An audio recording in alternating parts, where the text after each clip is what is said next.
প্রবাসীদের পছন্দের ইসলামী ব্যাংকগুলোকে টার্গেট করে আওয়ামী লীগ লুট করেছে বলে মন্তব্য করেছেন প্রবাসী কল্যাণ ও বৈদেশিক কর্মসংস্থান উপদেষ্টা আসিফ নজরুল।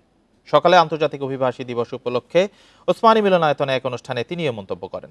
তিনি বলেন, গত বছরের তুলনায় এবার 26% রেমিটেন্স প্রবাহ বেড়েছে। অভিবাসন ব্যয় কমাতে সরকার কাজ করছে বলেও জানান তিনি।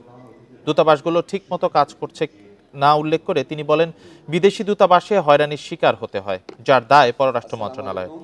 এ সময় স্থানীয় সরকার, পল্লী উন্নয়ন ও সমবায় উপদেষ্টা আসিফ মাহমুদ সজীব ভুইয়া জানান, জুলাই অভ্যুত্থানে বড় অংশীজন ছিলেন প্রবাসীরা। প্রকল্পগুলোতে বিদেশি কর্মী না এনে অভিজ্ঞ প্রশিক্ষিত প্রবাসীদের দেশে আনার আহ্বান তার। সরকার গঠনে প্রবাসীদের ভোটাধিকার নিশ্চিত করার কথাও জানান তিনি।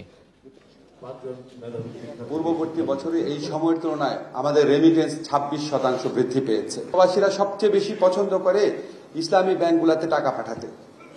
আর ফ্যাসিস্ট হাসিনা সরকার লুট করার জন্য বেছে নিয়েছিল ইসলামী ব্যাংকগুলোকে।